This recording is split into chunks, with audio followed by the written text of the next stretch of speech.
Thomas Fields invented a portable basketball shooting machine. He was recognized into MIT's Success Initiative and became the youngest board member of TXRX Labs. And he's the CEO of Grind.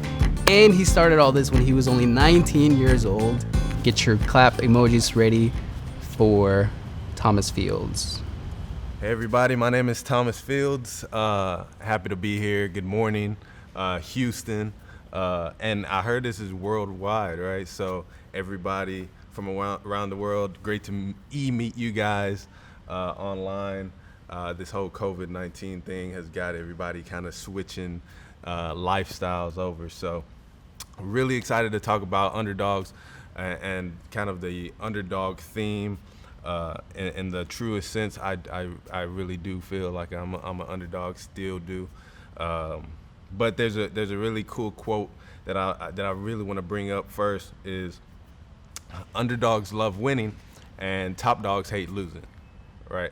And I want everybody to kind of remember that as we're kind of moving forward at the end of everything.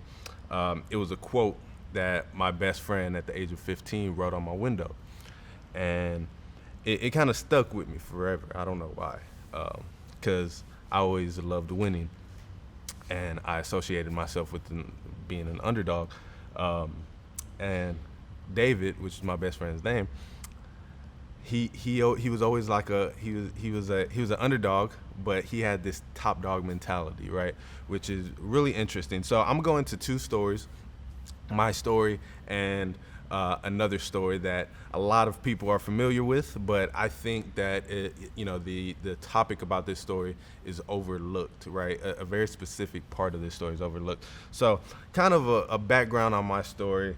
Anderson kind of mentioned, I'm the founder and CEO of Grind.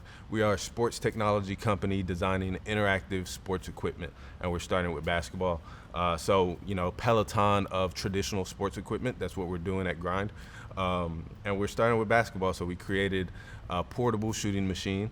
I started in my garage at the age of 19, and it was a great experience. I mean, I wouldn't trade it for anything, but it all started when I was 4 years old, right? So I was 4 years old walking in to our home studio that my dad was a music producer, right? So dad was a music producer. I'm 4 years old. I'm walking in there, and I find myself waking up at 6 o'clock in the morning. Dad's still up on the computer. So this is kind of where it all started, right? The inspiration of music, hip hop, my mindset, and the lyrics behind these rap songs, talking about grinding and putting in work, staying up at 3 o'clock in the morning. And then actually seeing the process, that was the interesting part. Seeing this process of my dad, it was very ordinary, right? Grew up in a 2-bedroom home. I mean, just regular. But I would hear some songs on the radio, and I would see this extraordinary, unusual outcome. So it was really cool to see like this normal ass like process. It was really, really just persistence and moving forward, right? And just pounding at the thing that you want to accomplish, and then actually seeing something done, right? With guys like SPM and Little Flip, some Houston artists that were huge, right? And just seeing that process, that kind of stuck with me all throughout, my life. So I think that was the beginning of, being determined and persistent and just kind of, it kind of goes into knowing yourself as a person. I think that's really interesting. You got to know yourself better than anybody else knows you in the world, right? So that was kind of the first part. Second part, right? I was 7. Fast forward, I was 7 years old. I picked up a basketball and I started hooping, and I fell in love with it, right? I fell in love with trying to throw the ball between my legs and hit that perfect spot every single time, right? And I was at grandma's house just practicing and practicing and practicing, and took that persistence that I seen, my dad with music do, and took that into basketball, right? Straightforward. And the same way the beats would, come in over and over and over again, right? I kept pounding that basketball over and over again, and where most people would stop and then just go inside, I kept going because I just it kind of felt right, right? I just kind of got into the rhythm and it felt normal, right? And I wanted a extraordinary outcome, right? And I knew I had to do, normal as much as possible. I had to just be consistent. So that's kind of where I fell in love with basketball, right? So that's kind of the, you got the persistence and the type of style, coming in as a youngin', listening to rap music, hardcore Houston music, and just falling in love with that culture of where I'm from, and then the basketball aspect, right? You got the basketball aspect where I just fell in love with this game and really dedicated myself to it. After that, I met this guy, this coach, right? So I was pretty good as a middle school player. I was always playing with the high school kids, the 8th graders. When I was 6th grade, I was real good, and I was a basketball player. And in high school, I went into my ninth grade year first. I was actually an 8th grader. Walked up to the high school and. I introduced myself to the coach. I was like, Coach Henderson, nice to meet you. My name is Thomas Fields. I want to play varsity. And he looked at me, and I'm braided up. I'm Mexican, half black. So this dude is like, you're 5'9". What do you mean you want to play varsity, right? I'm like, Coach, I got to play varsity with you. Like, I don't know what I got to do, but I'm going to play varsity for you. And he took me serious. So he was like, okay, let's figure. Let me see what you got. So I started practicing as an 8th grader with the varsity team, and he really took me under his wing. But I ended up making varsity my 9th grade year, and playing all years in high school for Reagan High School here in the Heights. But I soon found out that Coach Henderson was the craziest man in the world. I've never met nobody like Coach Hendo. It was crazy. This dude, first day of school as a 9th grader, I don't know if this is getting him in trouble or whatever. We had 5 a.m. practice, and I'm 9th grade playing on varsity. 5 a.m. practice, and it was the whole season, right? So now this level of work ethic just hit another level, and it was within basketball now. So now we were going into an elite level of my story, and it was really impactful, right? Coach Hendo was always very purpose driven. What's your why? Why are you playing this game? Because if you're bullshitting, you're not going to get anywhere with it. So I kind of really took hold of that mindset and gravitated to that being me and who I am, right? I'm not going to move within any sort of creative or professional or anything, without being super passionate and super inspired behind what the hell I'm doing. So Coach Hendo really changed my life in that aspect, right? He took my work ethic to another level within basketball. And kind of meeting Coach Hendo, I ended up tearing my ACLs, blew out my knees. I had to sit out for 6 months at each ACL tear, and I tore my ACL about 4 times. So it was really devastating. I had to go through a whole bunch of adversity, and within all that adversity, came some inspiration. I found a problem, and later on I'll tell you guys how important that problem was. But after finding this problem, I felt like I had to solve it, and that's when I started taking business and tech really seriously, right? My dad has always had a business mindset, and coming from a neighborhood like the Heights, which was 10 years ago predominantly Mexican and a more underclass type of neighborhood. I was growing up in it where my friends were starting to move out, right? Neighborhood was starting to be gentrified, and people were coming in, and the neighborhood was changing, right? But I would go outside of this 2-bedroom home and see a huge mansion worth $1 million next to us, and that started sparking my business sense, right? I always wanted, a Bentley when I was younger. I wanted to have a lot of money and help my family kind of make it out of situations that we were in. And I think that's what pushed me towards business. Fast forward, I heard this, or kind of saw this problem within the basketball world, and with my background in the music and the culture of hip hop, and going into basketball, meeting this coach, I had a problem where I couldn't get into the gym and work out the way I wanted to. There was a shooting machine, and this thing allows you to get up to like 1,000 shots an hour, right? So you're constantly shooting. It passes the ball back out to you. Professionals use it, like LeBron James, Steph Curry, and I never had access to it, right? But the Coach Hendo left, school. He went to a college, and this new coach came in and bought a shooting machine, and I still didn't have access to it. That was a crazy thing. And it really sparked my mind. I was like, man, why don't I have access to this great machine? I'm going through all these knee injuries, and I'm trying to reach my goals, and I'm trying to put in the work, but I can't even do that, right? I can't even be, ordinary and do the things that I need to do. I can't put in the work that I got to put in to, reach my goal. I saw my dad, consistently doing it. Coach Hendo would inspire me to consistently put in this work.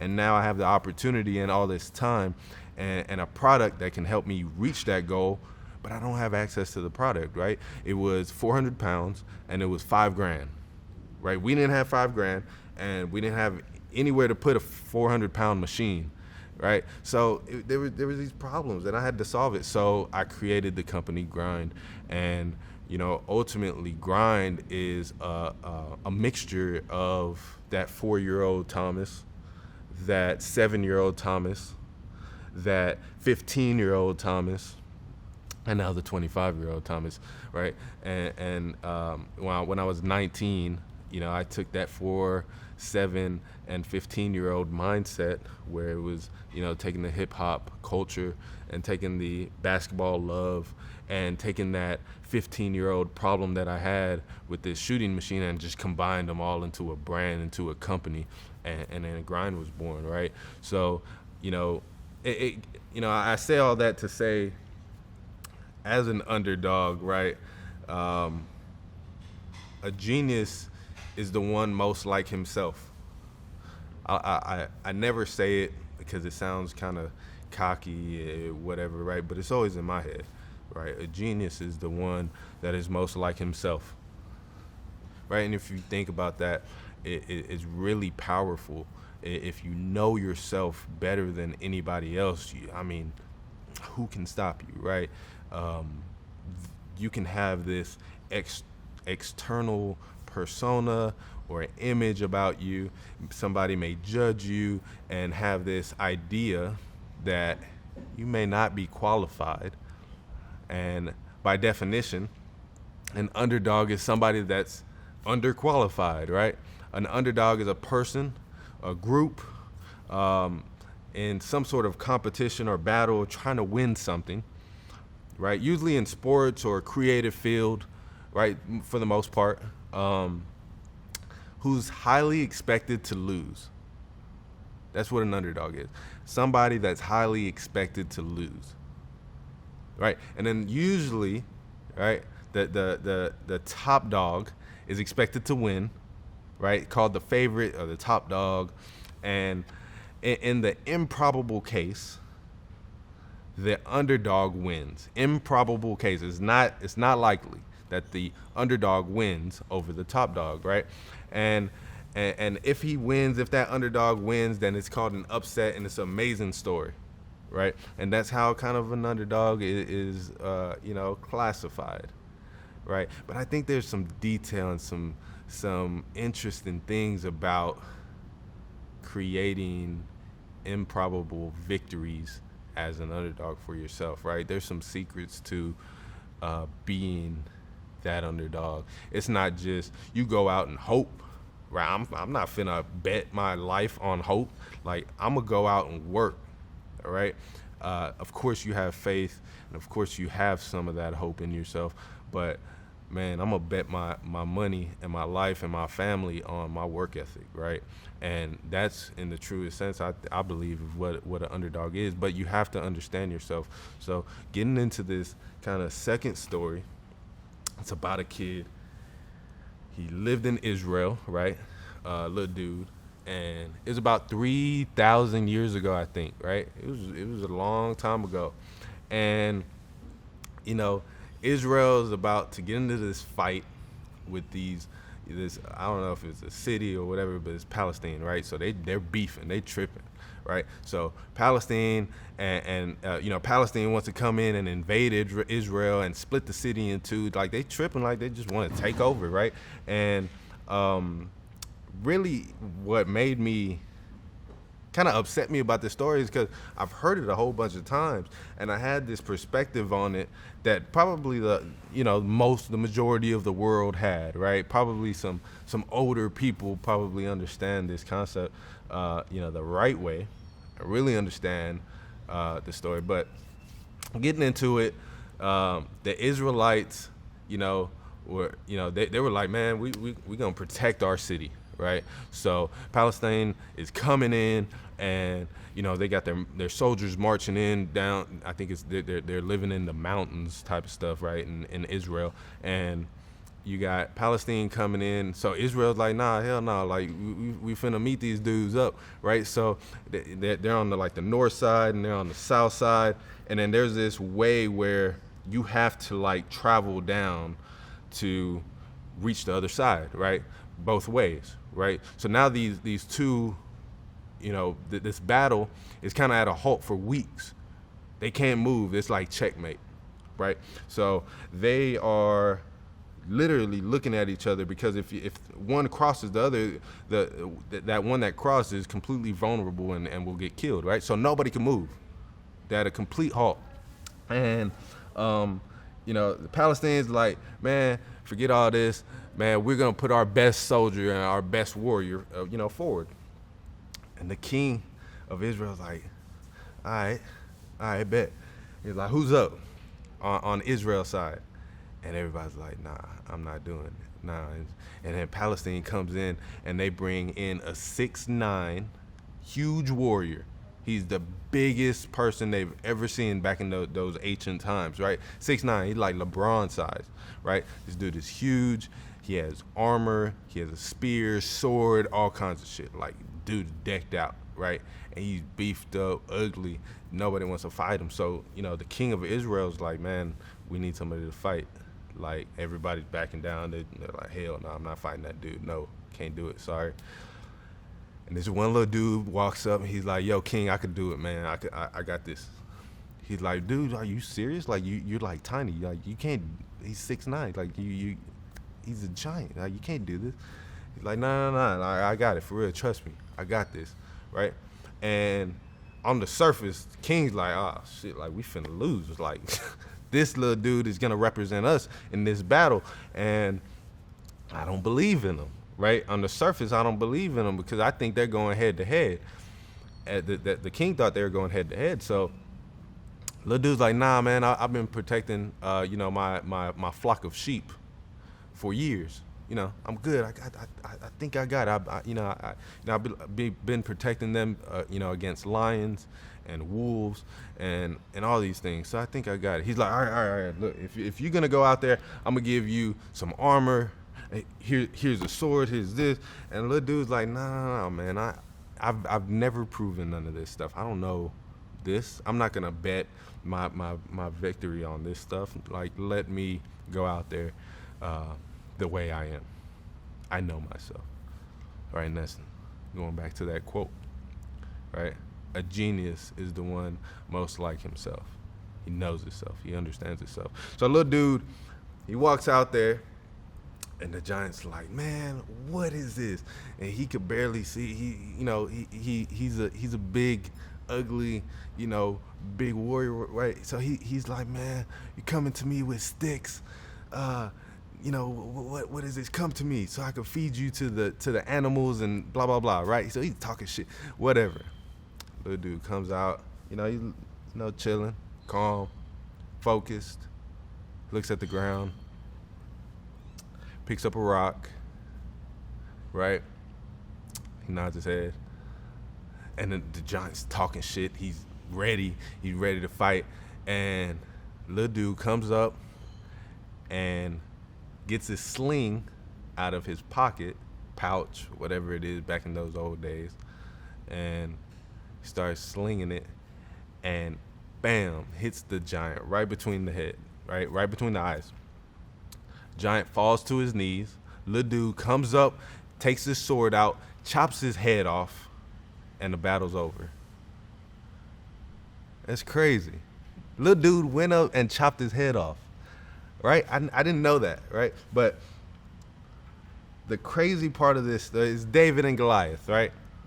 A lot of you guys probably took on to that. Little dude is David, little David, and big guy is Goliath, right? And this whole story, David versus Goliath, has always it's a metaphor for being an underdog, right? David versus Goliath, right? The little guys versus the big guys. But what a lot of people don't understand about this story is David is not average, and David knows that, right? David is not what he seems to be on the surface. What the king saw in David, David is far from it. Or he is something different in a very deep context, right? So why is David the underdog? Let's start there. Why is he considered? It's weak versus strong. A kid, a boy, a shepherd versus a warrior, an experienced warrior. A kid versus a warrior, right? Weak versus strong. Armor, you got armor, a sword, a spear versus a sling. All he has is a sling. And he picks up a rock. That's it. Right? So you can easily look at David as an underdog. Easily. Right? And going back to my story, maybe you see me as a 19-year-old kid. Right? Maybe you see somebody in a creative field with no experience, no professional experience, right? Or didn't work at Apple, wasn't an engineer for 10 years. Right, he's inexperienced, right? He's inequipped. He's not equipped for big battles on the surface, right? But what a lot of people don't know about David was a different kind of warrior. He wasn't a frontline battle warrior. In ancient warfare, David was considered an artillery warrior. That's what artillery warrior. That's what they called this man. It's crazy, right? And artillery back then, 3,000 years ago, was considered archers and slingers. Archers and slingers. So you got the arch, and then you got the slingers. But these guys were literally artillery warriors. And King didn't know that about David. And if you look back in ancient history, right, in ancient warfare, it shows that slingers would hit birds in mid-flight and in flight. Birds will be flying by, slingers will wrap up. So they had phenomenal aim. This was the unique advantage that David had that nobody knew, right? From his background, protecting his flock, he wasn't this big cut-up warrior, but he had phenomenal aim and experience with this sling and could hit birds in flight, right? Slingers could do that, right? They can hit up targets to up to 200 yards away, right? Phenomenal aim, right?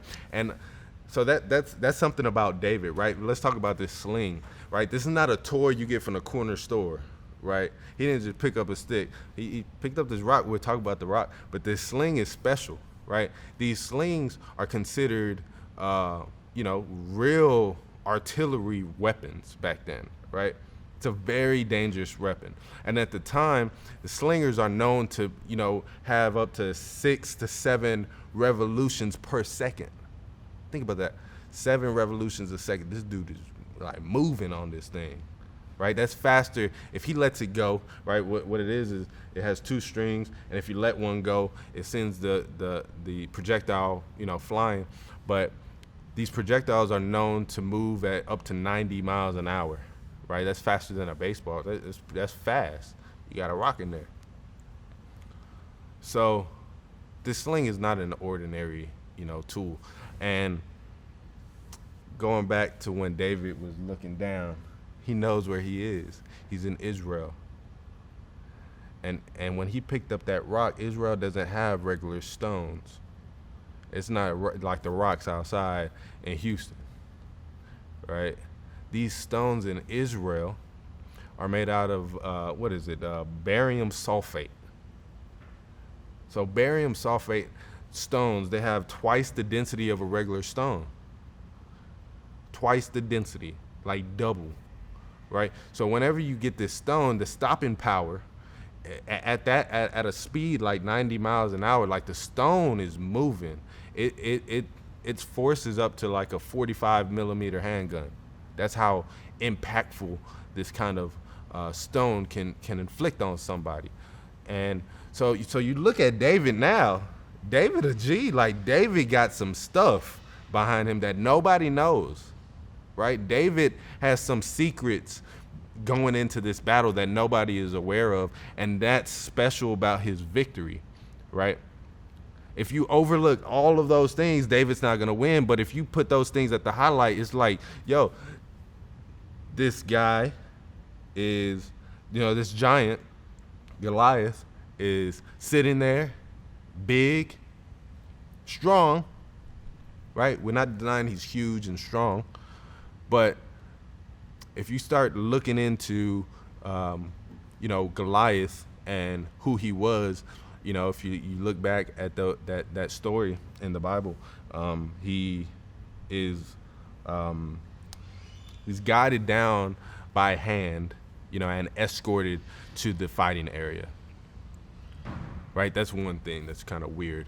And then when he yells out to David, why are you bringing sticks to my battle? So David was a shepherd. He was carrying 1 stick, but Goliath saw sticks, right? Can he see? Right? Big guys, they're not always perfect. People aren't perfect, right? So, you look at what David has going into this battle, what he's strong at. You look at what Goliath has going into this battle, and now you kind of put these things at the forefront of the story, and it's a whole different story, right? It's crazy, because now this underdog is an experienced slinger coming in with a weapon that he can be 50 yards away. He's experienced in hitting things 200 yards away, so he's really close, right? And he's confident, and he creates one of the most improbable victories of all mankind, right? Everybody knows, right? So I kind of want to leave you guys this morning with the thought about underdogs, right? How do you win as an underdog? How do you increase your chances of winning as an underdog? I really think I owe it to, 3 things. I owe it to 3 things. And I think hard work, the first thing is hard work creates confidence, all right? Go in, and if you're prepared always, right, if you put in the work, you start to feel more confident in your skill. And that's just a truth. I remember working out in the studio. I would work out with the music blasting. I was about 15 years old. I'd do my push-ups, 5 o'clock in the morning. And I remember after I tore my first ACL, I came back better than I ever have played basketball than I ever before, right? Because I was working out 3 days, right? So, like, that hard work really creates confidence, right? If you're out there practicing and working on your craft, you become an expert at what you're doing, and your confidence is undeniable, right, within yourself. And I think that's extremely important going into a battle where you're most likely, you're anticipated to lose, right? You're considered the underdog, right? You go in with this confidence. You're like, man, fuck everybody. Like, I'm gonna kill this, right? I'm gonna kill it, right? Because I'm confident because I put in more work than you. You see what I'm saying? The second thing that I kind of wanna put in there is the no matter what mindset, right? By any means necessary mindset.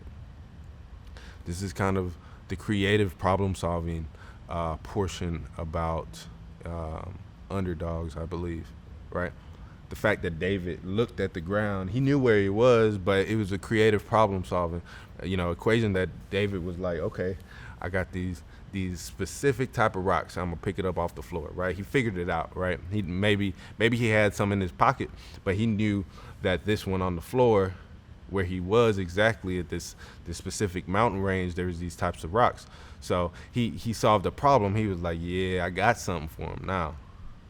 Like, yeah, I'm gonna figure. I got something, right? So, in terms of me, I started in the garage, and I called up my boy Zay. I was like, Zay, I need you to come teach me how to weld. I need to create this machine. I'm a basketball player. I'm not an engineer. You're the closest thing to an engineer that I know right now. So come help me make this machine. Creative problem solving, right? And it can happen in any other field, right? It can you going to YouTube or you figuring things out, but it's a creative problem solving type of structure that you go through to solve these problems, whether it's in the heat of the moment or during the process, during the work process, during your journey.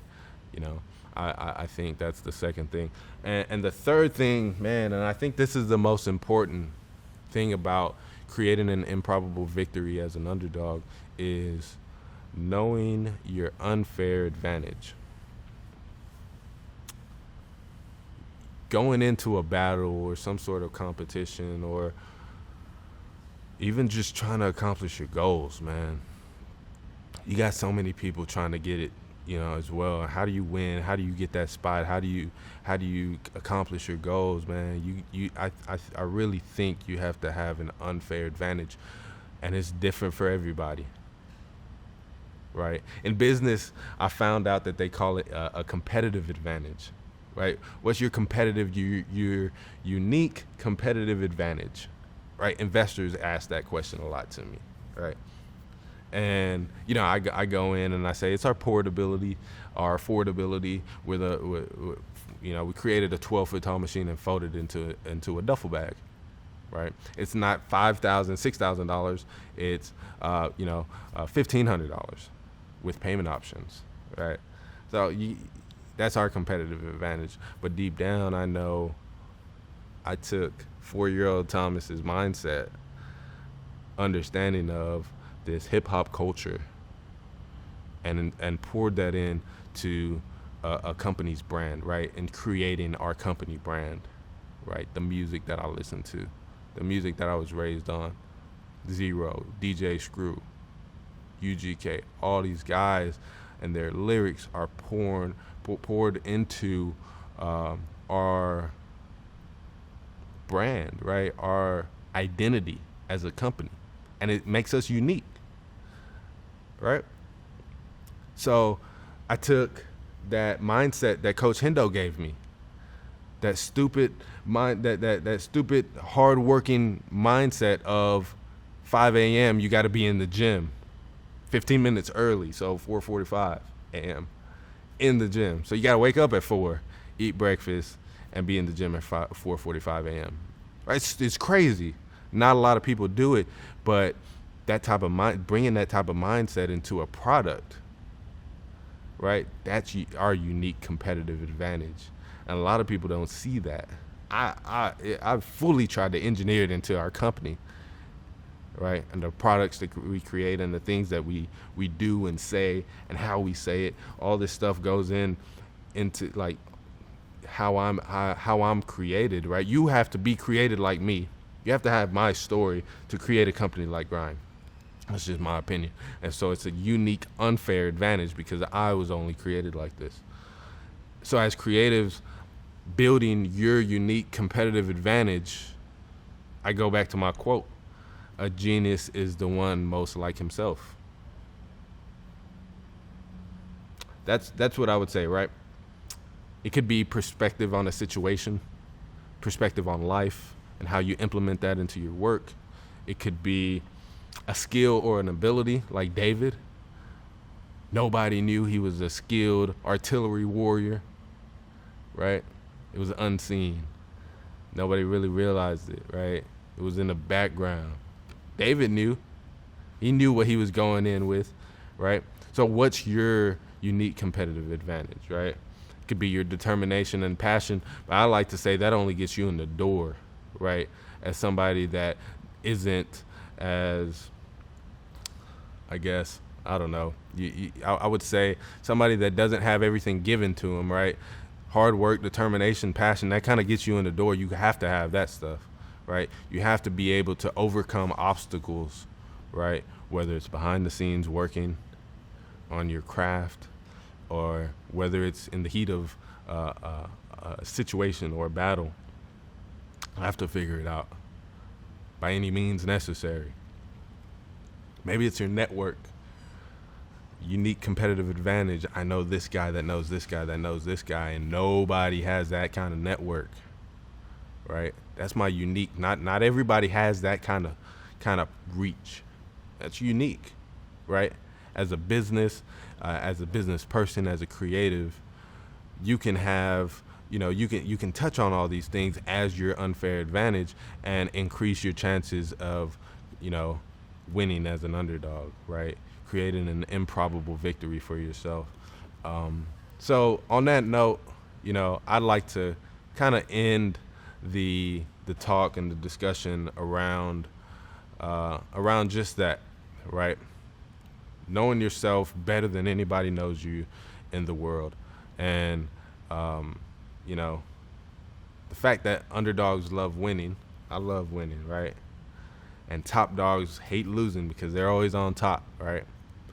Always understand that, you got to work and, work like an underdog, straight up. Work like you're not going to win. Work like there's people to prove wrong, right? Always. You got to just work, kill it, right? But deep down, in your inner spirit, in your inner self, know for a fact that you are a top dog, right?